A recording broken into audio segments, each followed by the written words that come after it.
Welcome back, and let's continue with looking through different types of qualitative research. And in this brief audio, I wanted to talk about grounded theory, which is my favorite type of qualitative research.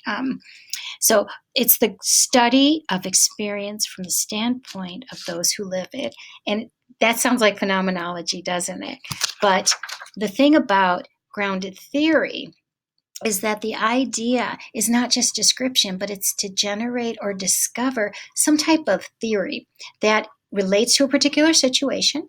So it's very local, it's very organic, and it's grounded in the data. So it's not something that we go into a project thinking, here is a theory, which you would do in a regular type of research, a more quantitative type of research. Here, you're looking at the data, you're seeing what emerges in terms of themes, and you're trying to make them into a theory, some kind of process that you hear from the data. It sounds weird, but it's great. It focuses on actions and processes, what a person does in a particular situation, how they react or interact with others in their environment. And this focuses on, it draws from sociology, the field of sociology, and the theoretical framework is symbolic interactionism, which is the meaning of an experience. It says the meaning of an experience is constructed by an individual while they're interacting with others in society and their environment. So very theoretical. But grounded theory has specific ways of doing the research in terms of how you go about collecting your data, when and how you go about analyzing your data, things like that. So in grounded theory, the researcher is definitely an instrument of the data collection and analysis. It's what the researcher is hearing from the data that they've already collected that makes them want to maybe focus on something specific as they collect more data. So that's where research is the research is very, very flexible as the data are collected. Okay. So the data collection and analysis, it usually involves interviews and observations, but it can involve other things. There's simultaneous data collection and analysis. So it's not like you're just collecting all your data, you're doing all your interviews, and then you're analyzing everything. What you're doing is you're collecting some data, you're analyzing it, and then from what you're hearing or what's sparking interest in you, you are doing something called theoretical sampling. You're using your theory in your mind to say, I want to focus more on this. So I might ask a specific question that came from the other data to the next people or the next events that you're going to collect data from. So this is called theoretical sampling. And you do this until you start really, really feeling like you've got enough, like you've heard almost everything, like you're hearing and learning things over and over again. And that is called saturation. And so what you're doing is constant comparison, where you're saying, what have I heard already to what am I hearing now? And what had I heard before? And how do these relate to each other? And you're always coming up with these themes, and you're trying to make the themes more tight and maybe combining things together or ripping them apart. And you're trying to find across participants or events or instances or time, what am I hearing? And there's different types of coding. It's called open, where you're just reading and you're exploring the data. Axial, where you're putting things together and you're trying to look for relationships across different categories or themes that you're finding. And then selective coding is this idea that you've got saturation, you've got this idea that you've got a complete idea for the most part of what you're looking for. And you're trying to see how you can develop a story or a theory around all these things. And so this, if you really want to understand grounded theory, there's a lot more that you can look into and be a scholar to look into grounded theory, because a lot of people think they're doing grounded theory when they're not. But the idea really is that there's ways of looking at the data, and the outcome is this idea of a theory. So let's go back to our International Airport Gate. And so the research question for grounded theory might be, what is the process of coming home from international travel? Participants could be travelers or family members, anybody, like we've talked about before.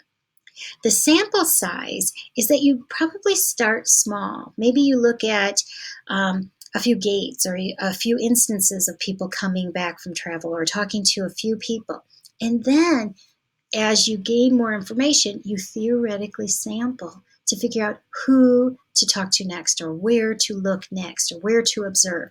And so as you're theoretically sampling, you're gaining more information. So you start small, but it gets bigger. Data collection can be in-depth interviews, observations, documents, focus groups, lots of different things. Everything can be data. And the results are a theory that reveals a process or action involved in returning home within that specific context. It's very local. You're not coming up with a huge theory. You're coming up with a theory about your sample. So an example of this might be understanding the experience of returning to work after a cancer diagnosis. So from talking to people and doing interviews with cancer survivors, this researcher found that they were able to develop this idea of a theory that this person returned to work. They either did or did not tell others about their cancer. And from this, it was very linear. It led to people either telling them, often having reactions, receiving information, and then hearing what other people have gone through when they didn't even know that other people had gone through cancer. And so this led to people swapping stories, having personal strategies for gaining support, comparing themselves to others, and exploring their priorities in terms of returning to work. And again, kind of like my research with positive aspects, a lot of people then were able to kind of sort out the meaning of what they were doing. What was the meaning of their cancer? And especially when they're having to return back to work, to this old way of being. Another work is from my dissertation work, and it was published in 2005. And what I did was I worked with African American women in rural North Carolina, and they were survivors of breast cancer. And I wanted to know what was their definition? What was it like to be cancer survivors in the context of being African American at that time? And so we wanted to develop a theory from their perspective. So I use grounded theory. And when I talk about collecting your data and analyzing it at the same time, this kind of shows you my process. So I started off by training the women in terms of what we were doing. We were working with photography, and what I asked them to do was to take a picture that represented some aspect of cancer survivorship. And so our first photo assignment was to just bring in pictures that showed people, places, or things that were important to them as they went through their cancer. Okay, so here we met together. There were 14 women, and we met, and they all shared their photos, and then we discussed what the photos meant to them. And from there, I was able to come out with, analyzing what I was hearing from their discussion of their photos. When we came together again for another photo discussion, I was able to give them back what I'd learned across all their photos and their discussion. And from there came another photo assignment.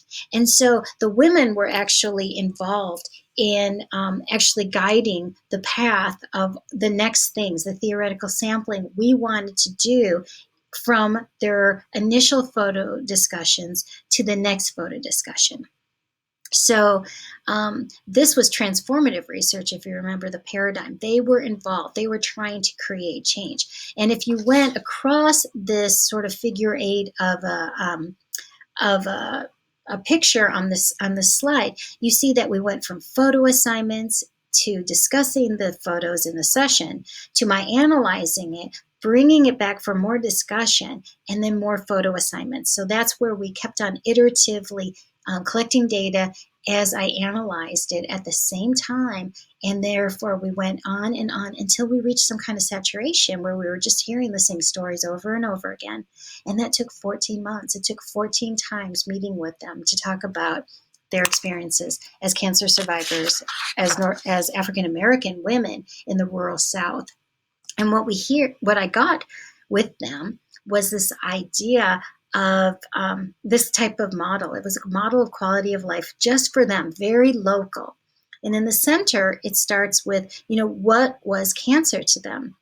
And it showed in the center that the women were living with stigmatizing beliefs about cancer. They were living with racial discrimination and cultural beliefs about being an African American woman. And this led them to seek safe sources of support, serve as their community as role models, try to feel comfortable with the idea of their future, and adjust their roles from being these, very strong African American women to needing a little bit of help and asking for it. If you see these big circles around the outside of this model, one of the ways that these women really got through their cancer and maintained themselves during their cancer was through their spiritual faith in different ways.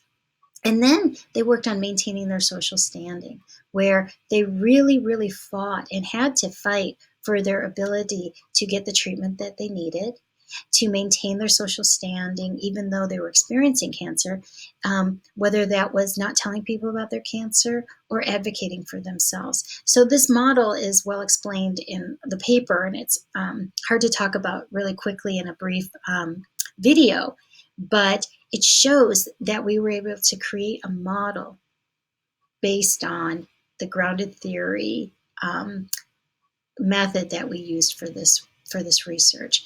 So I'm going to stop here, and we'll move on to talk about another method in a few minutes.